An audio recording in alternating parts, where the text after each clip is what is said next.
નમસ્કાર વિદ્યાર્થી મિત્રો, આજે આપણે સમાજ વિદ્યાના પહેલા પાઠની શરૂઆત કરવાના છીએ, જેનું નામ છે ભારતનો વારસો. આપણે આ ચેપ્ટરના જો 15 પ્રશ્ન કરી લઈએ તો 15 પ્રશ્નોમાં લગભગ આપણે પૂરું ચેપ્ટર આવરી શકીએ. અને નંબર 2, આ 15 પ્રશ્નોમાંથી કોઈ પણ એક પ્રશ્ન આપણને બોર્ડમાં પૂછાઈ શકે. બરાબર ને? તો ચાલો આપણે આ પહેલા પાઠનો પહેલો પ્રશ્ન કરીએ છીએ. આ પ્રશ્ન ખૂબ અગત્યનો છે. શું કહ્યું છે? ભારત વર્ષનો સાતત્યપૂર્ણ વિકાસ વર્ણવો. ઓકે મારા મિત્રો, હવે આ પ્રશ્ન બોર્ડમાં ઘણી વખત પૂછાઈ ગયો હોય છે, પણ વિદ્યાર્થીને એ સમજાતું નથી કે ભાઈ આને યાદ કેવી રીતના કરવું. આ પ્રશ્નના જવાબને નંબર 1 અને નંબર 2 કેટલા મુદ્દા લખવાના અને કયા મુદ્દા લખવાના, ચિંતા ન કરો. ચાલો મિત્રો, આપણે પહેલો મુદ્દો આપણે આવી રીતના લખીશું: ભારત પ્રાચીન સંસ્કૃતિ ધરાવતો દેશ છે. ભારતના પ્રાચીન ગ્રંથ વિષ્ણુ પુરાણમાં ભારત વિશે આ શ્લોક કહેવામાં આવ્યો છે. શું છે આ શ્લોક?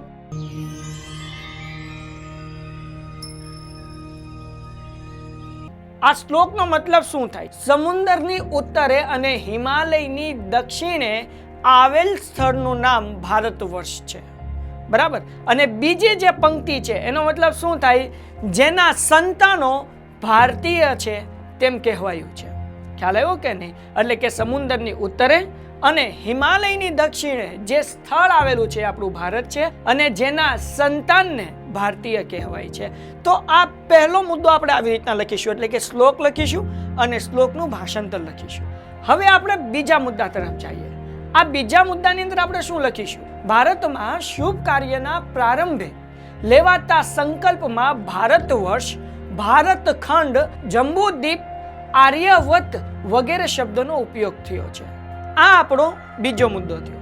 હવે ત્રીજો મુદ્દો, આપણે ભારતનો નકશો જોઈએ તો આપણને ખબર છે કે પૂર્વ, પશ્ચિમ અને દક્ષિણ ત્રણેય દિશાઓમાં સમુદ્ર અને ઉત્તરે હિમાલયની ગિરિમાળા એવી કુદરતી સીમાઓ ધરાવતો આપણો દેશ છે. રાઈટ? આ મુદ્દો તો આપણને યાદ જ રહે, કારણ કે આપણા દેશમાં 3 બાજુ સમુદ્ર છે, આ બંને સાઈડ, અને નીચે તમે અહીંયા પાછળ પિકમાં જોઈ શકો છો, અને ઉપર હિમાલયની ગિરિમાળા છે. રાઈટ? ઓકે, આ મુદ્દો સાવીજી છે. હવે એ પછીનો મુદ્દો, હવે માત્ર આપણે 2 જ મુદ્દા લખવાના છે, પછી આ પ્રશ્નનો જવાબ પૂરો થાય છે. હવે આપણે ત્રીજા મુદ્દાની અંદર શું વર્ણન કર્યું કે ભાઈ 3 દિશામાં સમુદ્ર છે. તો હવે એના પછીનો ચોથો મુદ્દો એ શું લખીશું કે આપણા દેશની સમૃદ્ધિથી આકર્ષાઈને વિદેશી પ્રજાઓ વેપાર કરવા આવી, સ્થાયી થઈ અને ભારતીય સંસ્કૃતિના મહાનંદમાં ભળી ગઈ. આના પહેલાના મુદ્દામાં આપણે શું કહ્યું હતું કે ભારતની 3 બાજુ દરિયો આવેલો છે. તો આપણને ખબર છે કે વિદેશી પ્રજા ક્યાંથી આવીશ? તો દરિયાથી આવીશ. તો એના પછીના મુદ્દામાં આપણે લખીશું કે ભાઈ આપણી સમૃદ્ધિ, જે આપણા દેશની સમૃદ્ધિ હતી, તેનાથી આકર્ષાઈને વિદેશી પ્રજા ભારતમાં આવી વેપાર કરવા માટે. પછી શું થઈ? સ્થાયી થઈ ગઈ, એટલે અહીંયા રહેવા લઈ ગઈ અને ભારતીય સંસ્કૃતિ સાથે મળી ગઈ, જેને કહેવાય કે ભારતીય સંસ્કૃતિના મહાનંદમાં મળી ગઈ. રાઈટ? ઓકે. અને છેલ્લો મુદ્દો શું છે? તો કે આ આદાન પ્રદાનની પરસ્પર, હવે આપણે આના પહેલા મુદ્દામાં વાત કરી કે વિદેશી પ્રજાઓ આપણા ભારતમાં આવી, બરાબર, થાય અહીંયા રહી ગઈ. તો એનાથી શું થયું?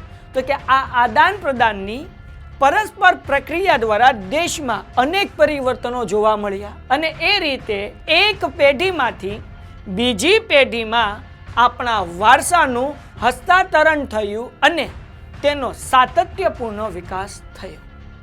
તો મારા મિત્રો, આવી રીતે આપણે આ મુદ્દાઓ દ્વારા આપણે પહેલા પ્રશ્નનો જવાબ લખી શકીએ. ટૂંકમાં મારા મિત્રો, આપણે આ સવાલના જવાબમાં આપણે શરૂઆત ક્યાંથી કરવાની? તો કે વિષ્ણુ પુરાણના શ્લોકથી વાત શરૂ કરીશું, શ્લોકનું ભાષાંતર લખીશું. આ શ્લોકના ભાષાંતર પછી આપણે આ ખાસ મુદ્દો નોંધવાનો કે ભારતના શુભ કાર્ય પ્રારંભે, એટલે કે જ્યારે શુભ કાર્ય શરૂ થતું હોય ત્યારે જે સંકલ્પ લેવાય, ત્યારે ભારત વર્ષ, ભારત ખંડ, જંબૂદ્વીપ, આર્યવર્ત જેવા શબ્દનો ઉપયોગ થતો હતો. અને પછી આપણે કહીશું કે આપણો દેશ જે છે તેની 3 સીમા દરિયાવાળી છે, અને ઉપર આપણા દેશની ઉપર હિમાલયની ગિરિમાળા આવેલી છે. રાઈટ? અને એ પછી આપણે મુદ્દામાં લખીશું કે આપણી સમૃદ્ધિથી આકર્ષાઈને અલગ અલગ દેશના લોકો વેપાર કરવાના હેતુથી આપણા દેશમાં આવ્યા અને સ્થાયી થઈ ગયા. અને એના પછીના મુદ્દામાં આપણે લખીશું કે એ લોકોના આવવાથી આપણી સંસ્કૃતિનું એનું આદાન પ્રદાન થયું અને એક પેઢીથી બીજી પેઢીને સંસ્કૃતિનું હસ્તાંતરણ થયું અને સાતત્યપૂર્ણ વિકાસ થયો. તો બસ એટલી વાત આપણે આ સવાલના જવાબમાં કરવાની છે, બીજું કંઈ નવું નથી. તમારા મિત્રો, આ સવાલનો જવાબ યાદ કરો તો બહુ ઈઝી છે નહીં? હજી એક વખત વિડીયો જુઓ, આ સવાલનો જવાબ અત્યારે જ યાદ કરો અને કોઈ પણ એક નોટમાં નાની એવી ટેસ્ટ આપી દો, 2 મિનિટમાં યાદ રહી જાય.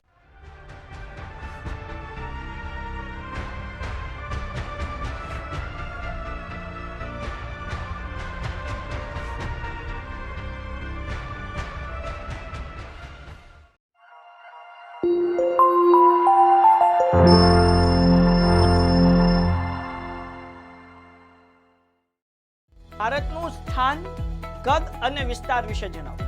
તમારા મિત્રો, આપણે પહેલો મુદ્દો શું લખશું તો કે વર્તમાન ભારતના સ્થાન, કદ અને વિસ્તાર વિશે આપણે અભ્યાસ કરી ગયા છીએ. પરંતુ આપણે બીજા મુદ્દામાં વાત કરીશું કે પ્રાચીન સમયનું ભારત ઘણું વિશાળ હતું, બરાબર? કારણ કે પાકિસ્તાન છે, અફઘાનિસ્તાન છે, બધું એક જ વસ્તુ હતું. અત્યારે બધા અલગ અલગ ભાગલા પડી ગયા, જેમાં બાંગ્લાદેશ પણ આવ્યું. આ બધું એક જ હતું, બરાબર ને? પ્રાચીન સમયનું ભારત ઘણું વિશાળ હતું અને હાલમાં પણ ભારત વિસ્તારની દ્રષ્ટિએ વિશ્વમાં 7મા ક્રમે છે અને જનસંખ્યાની દ્રષ્ટિએ ભારતનું સ્થાન બીજું છે. પેલું કોણ છે? ચાઇના. અને આપણું ભારત એ જનસંખ્યાની દ્રષ્ટિએ બીજું સ્થાન ધરાવે છે. બસ આ પ્રશ્નના જવાબમાં એટલું જ લખવાનું હતું, બીજું કંઈ નથી. આભાર.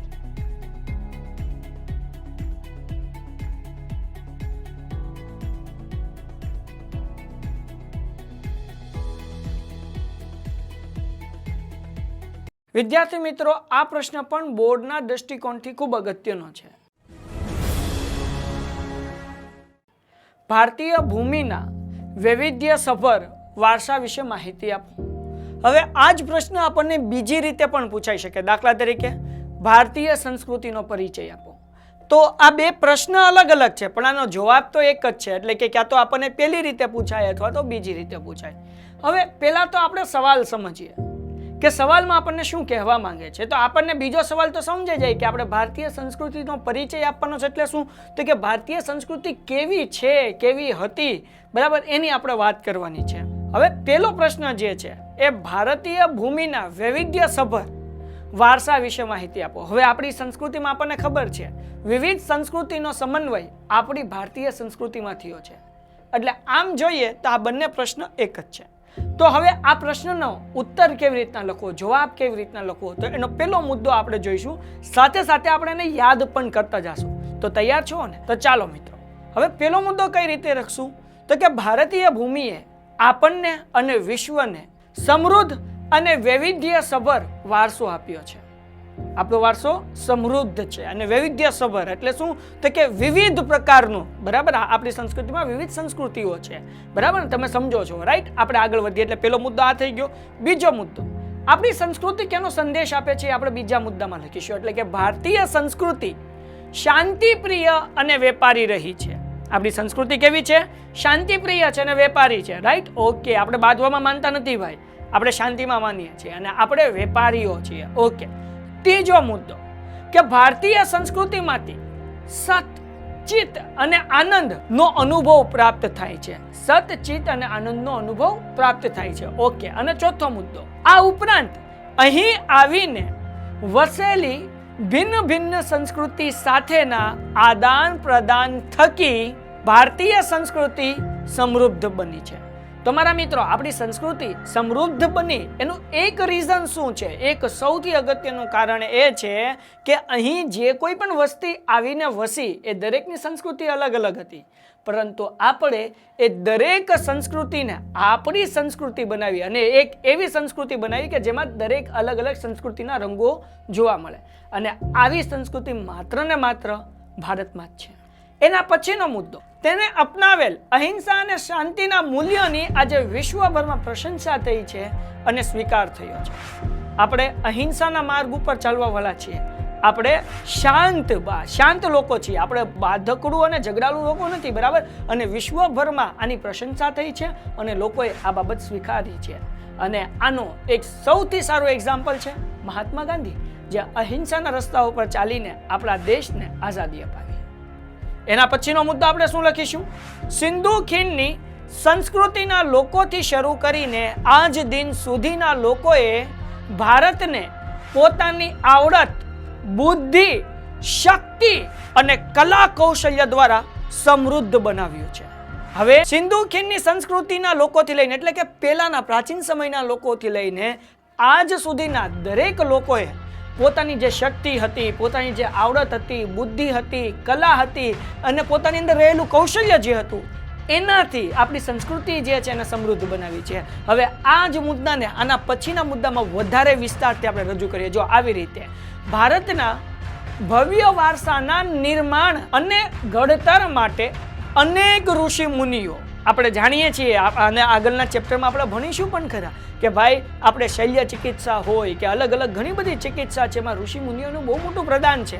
રાઈટ, બરાબર. આપણા ઋષિ મુનિઓ, આપણા સંતો, વિદુષીઓ, વિદ્વાનો, ચિંતકો, કલાકારો, કારીગરો, વૈજ્ઞાનિકો, સંશોધકો, સાહિત્યકારો, શૈક્ષણિક શાસ્ત્રીઓ, રાજનીતિજ્ઞો, ઇતિહાસકારો, સમાજ સુધારકો વગેરે અગત્યનો ફાળો આપ્યો છે. તમે કહો હો સાહેબ, હા એટલું બધું કેમ પાકું કરવું? ચિંતા ન કરો મારા મિત્રો. આમાં તમારે માત્ર ને માત્ર એટલો પ્રયત્ન કરવાનો છે કે આપણી આજુબાજુ રહેલા દરેક ક્ષેત્રો આપણે આવરી લેવાના છે. એટલે કે ઋષિ મુનિઓને આપણે લઈ લેવાના, સંતોને લઈ લેવાના, વિદ્વાનોને લઈ લેવાના, ચિંતકોને, કલાકારોને, કારીગરોને, વૈજ્ઞાનિકોને, સંશોધકો. જો આ વૈજ્ઞાનિકો અને સંશોધકો બે વસ્તુ અલગ અલગ છે, ક્યારેક આપણાની ઉપર વિસ્તારથી ચર્ચા કરીશું. સાહિત્યકારો, શિક્ષણ શાસ્ત્રીઓ, ઇતિહાસકારો, સમાજ સુધારકો, આ બધા લોકોને આપણે આવરીને આ મુદ્દામાં લખી નાખવાનું છે. આ બધા લોકોએ આપણી સંસ્કૃતિને સમૃદ્ધ બનાવવામાં અગત્યનો ફાળો આપ્યો છે. હવે વિદ્યાર્થી મિત્રો, આ મુદ્દો ખૂબ અગત્યનો છે. તેમના ધર્મ, શાસન શૈલી, ભાષા, કલા, ચિત્ર, બોલી, પહેરવેશ અને રીત રિવાજો વગેરે પણ ભારતના વારસાને સમૃદ્ધ બનાવ્યો છે. મારા મિત્રો, આપણે જાણીએ છીએ કે આપણા દેશની અંદર વિવિધ ધર્મો રહેલા છે, બરાબર. હવે શાસન કરવાવાળા પણ વિવિધ લોકો આપણા દેશમાં આવ્યા છે. આપણા દેશની અંદર વિવિધ ભાષાઓ છે. આપણા દેશની કલા ખૂબ વખણાય છે, જે આપણે આના પછીના પાઠની અંદર આપણે કલા વિશે વધારે માહિતી મેળવીશું. ચિત્રો તમે જુઓ, પ્રાચીન મંદિરો હોય, ગુફાઓ હોય, તેના અદ્ભુત ચિત્રો, બરાબર. પછી આપણા બધા એની બોલી, આપણે એક ગુજરાતી હોય પણ ગુજરાતી ભાષાની અંદર પણ બોલીના ઘણા બધા પ્રકાર પડે છે. તમે ઉત્તર ગુજરાત બાજુ જાઓ, અમારા કાઠિયાવાડીને જુઓ, અમદાવાદ બાજુ જાઓ તો બોલીમાં થોડો તફાવત જોવા મળતો હોય. પહેરવેશ, તમને બધાને ખબર છે આપણા બધાનો પહેરવેશ કેવો છે? અલગ અલગ છે. આપણા રીત રિવાજો બધાના કેવા છે? અલગ અલગ છે. આ ભિન્ન ભિન્ન સંસ્કૃતિથી મળીને આપણી સંસ્કૃતિ વધારે સમૃદ્ધ બની છે. આપણે યાદ રાખવું જોઈએ. આ આપણી સંસ્કૃતિ સૌથી સારી છે. એનું રીઝન શું છે? કારણ કે અલગ અલગ સંસ્કૃતિથી બનીને આપણી સંસ્કૃતિ મળી છે. ઓકે, હવે છેલ્લો મુદ્દો. આ રીતે ભારતમાં ભાતીગળ સંસ્કૃતિનું નિર્માણ થયું છે, બરાબર ને? એટલે કે વિવિધ ભાતની સંસ્કૃતિનું નિર્માણ થયું છે. તો આ પ્રશ્નનો જવાબ પણ અહીંયા પૂરો થઈ જાય છે. બહુ સરળ છે, બહુ ઈઝી છે, જરાય અઘરું નથી.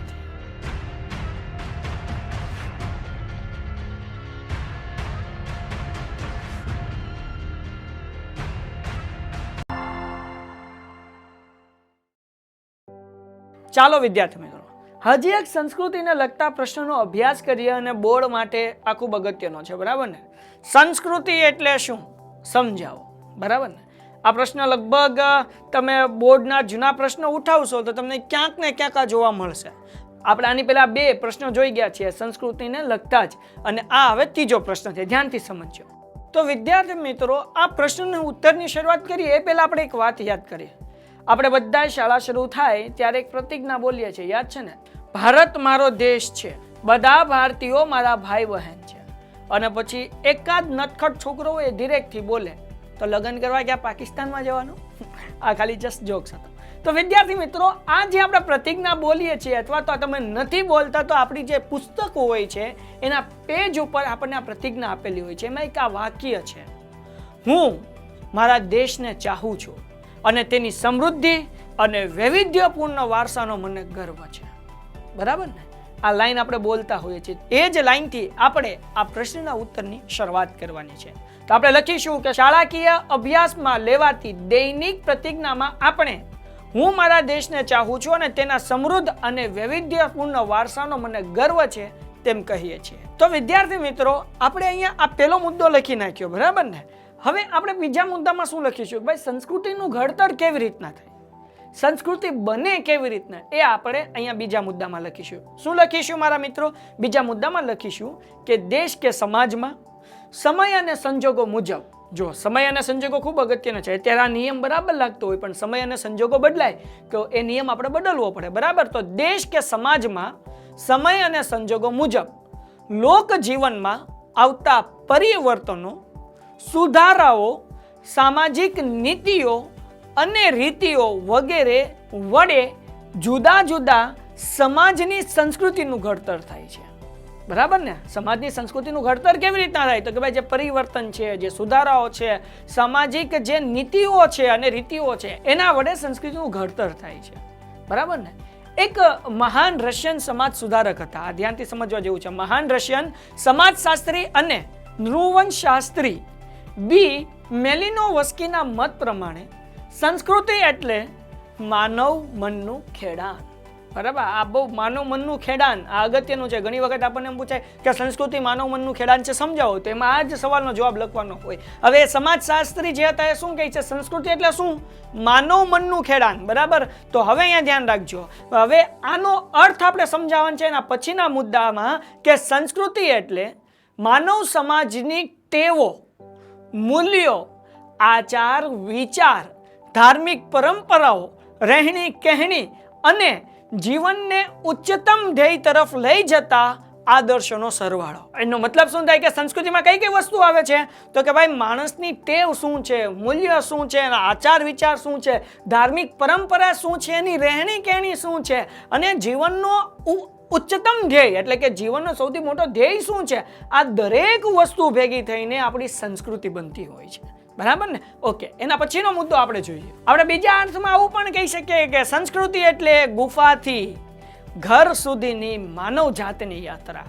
હવે ઘણી વખત આપણને પ્રશ્ન પણ પૂછાય કે ગુફાથી ઘર સુધીની માનવ જાતની યાત્રા સમજાવો, બરાબર? તો એની અંદર આ જ સવાલનો જવાબ લખવાનો છે. જુઓ, એક જ સવાલનો જવાબ આપણે અલગ અલગ 3 પ્રશ્નોમાં લખી શકીએ, રાઈટ? એટલે અલગ અલગ પાકું કરવાની જરૂર નથી, પણ આપણને ખબર પડવી જોઈએ ભાઈ કે આ સવાલના જવાબમાં આપણે આ લખી શકીએ, બરાબર? તો કે ભાઈ શું લેવા ભાઈ? તો કે ગુફાથી ઘર સુધીની યાત્રા, કારણ કે ગુફા હતી, બરાબર? સમય બદલાણો, રીત રિવાજો બદલાણા, લોકોના પહેરવેશ બદલાણો, વાણી બદલાણી, અને આપણે જોયું કે આ બધી વસ્તુનો સરવાળાને શું કહેવાય? સંસ્કૃતિ કહેવાય. ઓકે, પછી આપણે આગળ વધીએ. એના પછીનો મુદ્દામાં શું છે?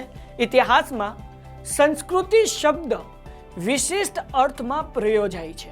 તેમાં તે મુખ્યત્વે શિક્ષણ, સાહિત્ય, સંગીત, નૃત્ય, શિલ્પ, સ્થાપત્ય અને હસ્તકલા વગેરે ક્ષેત્રમાં ઉચ્ચ સિદ્ધિઓ પ્રાપ્ત કરવાના સંદર્ભમાં વપરાય છે, બરાબર ને? ઇતિહાસમાં સંસ્કૃતિ કોને કહેવાતી? કયા સંદર્ભમાં સંસ્કૃતિ શબ્દ વપરાતો?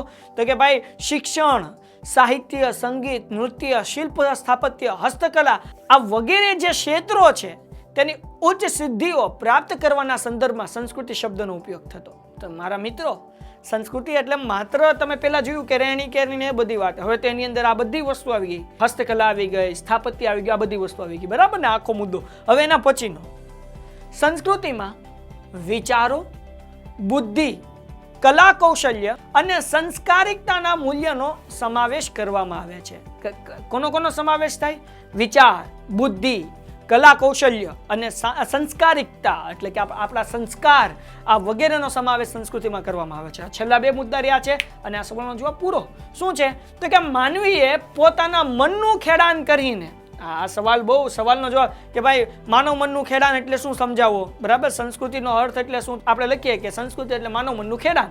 પછી તમે આ પણ લખી શકો 2 માર્ક્સનું હોય તો, કે માનવીએ પોતાના મનનું ખેડાણ કરીને વિકસાવેલા સાહિત્ય, તમે વાર્તા, કથા, તમે કવિતા, ગઝલ, એ આમનામ ન આવે. એ તમારે મનનું ખેડાણ કરવું પડે, સતત વિચારવું પડે. કોઈ એક સંશોધન કરવું તેની પાછળ સતત તમારે વિચારણા કરવી પડે, અને ત્યારે તમે એ સંશોધન કરી શકો. હવે એ સફળ જાય એના માટે પણ બહુ પ્રયત્ન કરવા પડે. ઓકે, તો આપણે ધ્યાન રાખીએ કે માનવીએ પોતાના મનનું ખેડાણ કરીને વિકસાવેલા સાહિત્ય, તત્વચિંતનની વિવિધ વિચારધારાઓ, ધાર્મિક પરંપરાઓ, લલિત કલાઓ, ચિત્રકલાઓ, શિલ્પકલાઓ, સ્થાપત્ય કલાઓ, વિભિન્ન સામાજિક સંસ્થાઓ અને વિવિધ આર્થિક પ્રવૃત્તિઓ વગેરેનો સંસ્કૃતિમાં સમાવેશ થાય છે. એટલે આમ જોવો ભાઈ તો સંસ્કૃતિની અંદર દરેક વસ્તુનો સમાવેશ થઈ જાય છે. પહેલા માનવમાં આપણે ગુફાથી લઈને ઘર સુધીની એટલે કે માનવની વિચારધારા, બુદ્ધિ, એની રહેણી કહેણી, એની પહેરવેશ, એ બધી વસ્તુ.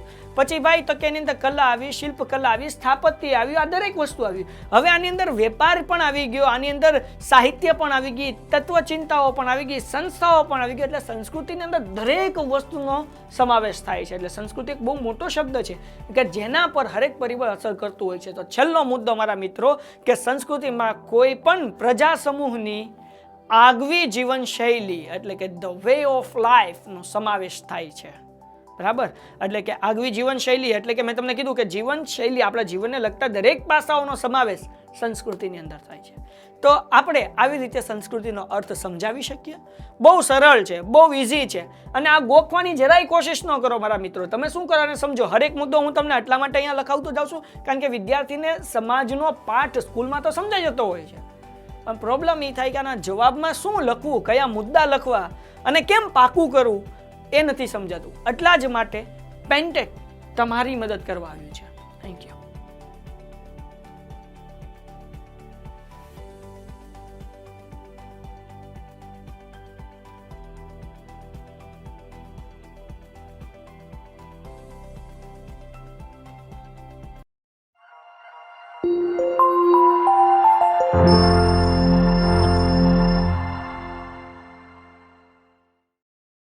નમસ્કાર વિદ્યાર્થી મિત્રો.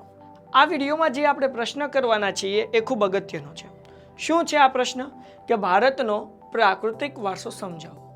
તો હવે આ પ્રશ્નના જવાબમાં સૌથી પહેલા આપણે એ સમજાવવું પડે કે ભાઈ પ્રાકૃતિક વારસો એટલે શું. તો આપણે સૌથી પહેલા શું કરશું? પ્રાકૃતિક વારસો સમજાવશું. તો પ્રાકૃતિક વારસો કોને કહેવાય? તો કે પ્રકૃતિ, પર્યાવરણ અને માનવ જીવનની વચ્ચેના નિકટતમ સંબંધનું પરિણામ એટલે પ્રાકૃતિક વારસો. બરાબર ને? કઈ કઈ વસ્તુનો સમાવેશ થાય છે? તો એક તો પ્રકૃતિ, બીજું પર્યાવરણ, ત્રીજું માનવ જીવન. આ ત્રણેયનો સંબંધનું જે પરિણામ છે એને શું કહેવાય? પ્રાકૃતિક વારસો કહેવાય. ઓકે, હવે આપણને બધાને ખબર છે, તમે અહીંયા ઉપર જોઈ રહ્યા છો, આ નદી છે, ઝરણા છે, જંગલ છે, આ દરેક પ્રકૃતિનો વારસો જે છે એ કુદરતની ભેટ છે. એટલા માટે આપણે બીજો અહીંયા મુદ્દો લખશું કે પ્રાકૃતિક વારસો એ કુદરતની ભેટ છે. ક્લિયર થઈ ગયું? ઓકે, હવે ત્રીજી વસ્તુ. હવે ત્રીજો મુદ્દો ખૂબ અગત્યનો છે. સાહેબ, ઘણા બધા દેશ એવા છે કે જ્યાં 6 મહિના સુધી એક જ ઋતુ હોય છે, અને બીજી વસ્તુ કે ત્યાં એક જ પ્રકારની જમીન હોય છે. દાખલા તરીકે તમે સાઉદી અરેબિયાની વાત કરો તો એકલું રણ જ છે, રાઈટ? તમે કોઈ અગર જો આપણા ઉપરના દેશો તરફ જાઓ તો ત્યાં 6 મહિના બરફ જ પડતો હોય ને હંમેશા ઠંડી જ રહેતી હોય છે. પરંતુ આપણો એક એવો દેશ છે કે જ્યાં અલગ અલગ પહાડી જમીન પણ છે, રણ વિસ્તાર પણ છે, મેદાન પણ છે, જંગલો પણ છે. એટલે આપણો ભારતનો જે પ્રાકૃતિક વારસો છે એ વૈવિધ્યસભર છે. એટલા માટે આપણે જે ત્રીજો મુદ્દો લખીશું એ લખીશું કે ભારતનો પ્રાકૃતિક વારસો વિશિષ્ટ અને વૈવિધ્યસભર છે. વૈવિધ્યસભર એટલે તમને ખબર જ છે, ખ્યાલ આવી ગયો કે નહીં? અલગ અલગ આપણી પ્રકૃતિની અંદર આપણા ભારત દેશની અંદર જંગલો પણ છે, રણ વિસ્તાર પણ છે, ખીણ પ્રદેશ પણ છે, પર્વતવાળો વિસ્તાર પણ છે. એટલે દરેક વસ્તુ આપણા દેશમાં આવેલી છે. હવે એમાં આપણે હવે ચોથો મુદ્દો બહુ અગત્યનો છે. હવે પ્રાકૃતિક વારસામાં કઈ કઈ વસ્તુનો સમાવેશ થાય એ આપણે ચોથા મુદ્દામાં લખવાનું. શું લખવાનું? કે જેમાં ઊંચા પર્વતો, નદીઓ, ઝરણાઓ, સાગરો, લાંબા દરિયા કિનારાઓ, વિશાળ ફળદ્રુપ મેદાનો, ખીણ પ્રદેશો, રણનો સમાવેશ થાય છે. બરાબર ને? આ આટલી બધી વસ્તુનો સમાવેશ આપણે પ્રાકૃતિક વારસામાં થાય છે. અને આ કંઈ આપણે યાદ ન કરવાનું હોય, આપણા દેશમાં કઈ કઈ વસ્તુ છે આપણને ખબર જ હોય એ લખવાનું છે અહીંયા. બરાબર ને? પછી આપણા દેશમાં બીજું શું છે તો અહીંયા લખશું તથા વૃક્ષો, વનસ્પતિઓ, જીવજંતુઓ, ઋતુઓ, પશુ પંછીઓ, પ્રાણીઓ, વૈવિધ્યપૂર્ણ ભૂમિ દ્રશ્ય, વિવિધ પ્રકારના ખડકો, ખનિજોનો સમાવેશ થાય છે આપણા પ્રાકૃતિક વારસામાં. આ વસ્તુનો પણ એટલે કે આપણા ખડકોનો સમાવેશ થાય, ખનિજોનો સમાવેશ થાય. બરાબર ને? વનસ્પતિ, આપણા દેશ આગળ કેટલા વિવિધ પ્રકારની વનસ્પતિ છે, કેટલાય પ્રકારના પશુ પંછીઓ છે, જીવજંતુઓ છે. આપણી 3 અલગ અલગ ઋતુઓ છે. આપણે નસીબદાર છીએ. બાકી ઘણા દેશોમાં મેં પહેલા કીધું એમ ઉનાળો તો ઉનાળો જ હોય. વેસ્ટ ઇન્ડિઝના કેટલાક એવા દેશો છે કે જ્યાં એટલી ગરમી પડતી હોય કે 8-8 મહિના સુધી ગરમી રહે. ખ્યાલ આવ્યો? તો આપણો પ્રાકૃતિક વારસો જે છે વૈવિધ્ય સભર છે ને એ વિવિધતાની વાત આપણે આ ચોથા મુદ્દામાં કરવાની છે. હવે વિદ્યાર્થી મિત્રો, આપણને બધાને ખબર છે કે આપણે આ પ્રકૃતિના શું છીએ? સંતાન છીએ. એટલા માટે આપણે અહીંયા લખશું કે આપણે સૌ પ્રકૃતિના સંતાન છીએ, કારણ કે આપણે પ્રકૃતિના ખોળામાં મોટા થઈએ છીએ. બરાબર ને? હા કે ના? તો આપણે આ મુદ્દો 5મો આવી રીતના લખીશું. હવે વાત કરીએ 6થા મુદ્દાની. ભાઈ આપણને સવાલ થાય કે સાહેબ તમે પ્રકૃતિના સંતાન કેમ કીધા આપણને? તો હવે આપણે એના પછીના મુદ્દામાં શું લખીશું? પ્રકૃતિના આપણે સંતાન છીએ. શું લેવા? કારણ કે આ લખવા નથી, લખવાનું તમારે એટલું જ છે કે ભાઈ પ્રકૃતિએ આપણને આહાર, ભોજન આપ્યું કે નહીં? આહાર આપ્યું, પાણી આપ્યું, શુદ્ધ હવાઓ તેમજ નિવાસ જેવી લગભગ બધી આવશ્યકતાઓ માટે સુંદર વ્યવસ્થા આપી. એટલે જ આપણે પ્રકૃતિના સંતાન છીએ. શું લેવા ભાઈ? તો કે ભાઈ આપણને પાણી આપ્યું, આહાર આપ્યો, શુદ્ધ હવાઓ આપી. પછી એ વસ્તુ અલગ છે કે આપણે હવાને પ્રદૂષણ કરીએ છીએ, એની આપણે પછી વાત કરીશું, આવશે તે આગળના ટોપિકમાં, રાઈટ? ક્યારે આપણે ચર્ચા કરીશું કે પ્રકૃતિ આપણને સરસ મજાની અને સુંદર વસ્તુઓ આપી પણ આપણે એનું શું કર્યું? તબાહ કરી નાખ્યું. આપણે અત્યારે એને બગાડી રહ્યા છીએ. આપણે એની ઉપર ચર્ચા કરશું. પણ આપણે પ્રકૃતિના સંતાન છીએ. અગાઉના મુદ્દામાં જોયું, હવેના મુદ્દામાં આપણે સંતાન શું લેવા? કારણ કે પાણી છે, આહાર છે, રહેવા માટેની જગ્યા છે, શુદ્ધ હવા છે, આ દરેક વસ્તુ આપણને પ્રકૃતિએ આપી. મિત્રો, આ મુદ્દા પછીનો હવેનો જે મુદ્દો છે ને એ ખૂબ અગત્યનો છે. આપણે પ્રાચીન સમયથી પ્રકૃતિ પ્રેમી રહ્યા છીએ. આપણે પર્યાવરણને પ્રેમ કરીએ છીએ. ચિપકો આંદોલન તમે જોયું હોય, તમને યાદ હશે, બરાબર ને? કેમ ચિપકો આંદોલન? તો કે ભાઈ વૃક્ષોને આપણે લાગીને રહેતા, વૃક્ષોને કાપવા નહોતા દીધા. તમને ચિપકો આંદોલન વિશે જાણતા હો તો મિત્રો આપણે બધા છે ને એ પ્રકૃતિ પ્રેમીઓ રહ્યા છીએ. તો એ જ વાત હવેના આપણે મુદ્દામાં કરીશું કે પ્રકૃતિ સાથેનો આપણો વ્યવહાર શ્રદ્ધાપૂર્વક હોવાના ઉદાહરણો આપણા પંચતંત્રની વાર્તાઓ અને બૌદ્ધ ધર્મની જાતક કથાઓમાં જોવા મળે છે. આપણે ઘણા બધા વૃક્ષોની આપણે પૂજા કરીએ છીએ. આપણે નદી હોય, બરાબર? આપણે તમે જુઓ તો સારા સારા મંદિરો અથવા તો એ ક્યાં તો નદી કિનારે હોય, ક્યાં દરિયા કિનારે હોય. એ બેસ્ટ એક્ઝામ્પલ છે પ્રકૃતિ પ્રત્યેની આપણી શ્રદ્ધાનો. ઓકે મિત્રો, હવે નેક્સ્ટ મુદ્દા તરફ જઈએ. હવે વિદ્યાર્થી મિત્રો, આપણે ઘણા બધા સંગીત, મ્યુઝિકની અંદર તમે ગીત સાંભળ્યા હોય તો એમાં પણ આપણે પ્રકૃતિની વાત કરીએ છીએ. તો આ મુદ્દામાં આપણે આવું જ લખીશું કે આપણા લોક સંગીત અને શાસ્ત્રીય સંગીતમાં પણ ઋતુઓ અને પ્રકૃતિ સાથેનો સંબંધ જોવા મળે છે. રાઈટ? આપણે ઘણા બધા આપણને ખબર છે કે આપણે સંગીત, અગર જો તમે શાસ્ત્રીય સંગીત જુઓ અથવા તો તમે કેટલાક ગીત સાંભળો તો એની અંદર આપણે પ્રકૃતિની વાત કરીએ છીએ. એના પછીનો મુદ્દો જોઈએ. હવે વિદ્યાર્થી મિત્રો, કે આપણા બધા તહેવારો છે ને એ નિશ્ચિત ઋતુઓમાં આવતા હોય છે. દિવાળી હંમેશા શિયાળામાં આવે, હોળી પણ શિયાળામાં જ આવે, ચોમાસામાં સાતમ આઠમ આવે, બરાબર ને? તો આ તમે જોશો તો તમને ખ્યાલ આવશે. તો આપણે આ મુદ્દામાં શું લખીશું કે આપણા ગીતો, તહેવારો, કવિતાઓ, ચિત્રોમાં પ્રકૃતિ અને ઋતુ ચક્રનું નિરૂપણ જોવા મળે છે. પ્રકૃતિ અને ઋતુ, આ દરેક વસ્તુ આપણા તહેવારમાં, આપણા ગીતોમાં, આપણા ચિત્રોમાં, આપણી કવિતાઓની અંદર આ જોવા મળે છે. બરાબર ને? તો આ મુદ્દો બહુ ઈઝી છે. આને કંઈ પાકું કરવાની જરૂર નથી. આ ખાલી આપણે સમજવાનું છે અને પછી તમે લખી શકશો. ઓકે, હવે એના પછીનો મુદ્દો જોઈએ. હવે વિદ્યાર્થી મિત્રો, આપણે જે દવાઓ ખાઈએ છીએ, આયુર્વેદિક હોય, હોમિયોપેથી હોય કે ભાઈ નેચરોપેથી હોય, આ દરેક દવાઓ જે છે એ પ્રકૃતિ પર આધાર રાખે છે. કોઈને કોઈ વૃક્ષની બની હોય છે, પ્રકૃતિના કોઈના કોઈ પદાર્થની એ દવાઓ બનેલી હોય છે. એટલા માટે આપણે આ મુદ્દો શું લખીશું? નેચરોપેથી, આયુર્વેદિક અને યુનાની જેવા ચિકિત્સા પદ્ધતિ પણ પ્રાકૃતિક પર આધારિત છે. તો બસ આટલા મુદ્દાઓ આપણા સવાલના જવાબમાં લખવાના છે. આમાં કંઈ અઘરું નથી. તમે ચાલો એક વખત હજી જોઈ લો, સવાલના જવાબ હમણાં આવી જશે. એક વખત ધ્યાનથી વાંચી લો, યાદ કરી લો અને મોઢે લખી લો. જો આ જવાબ છે તમારી સામે.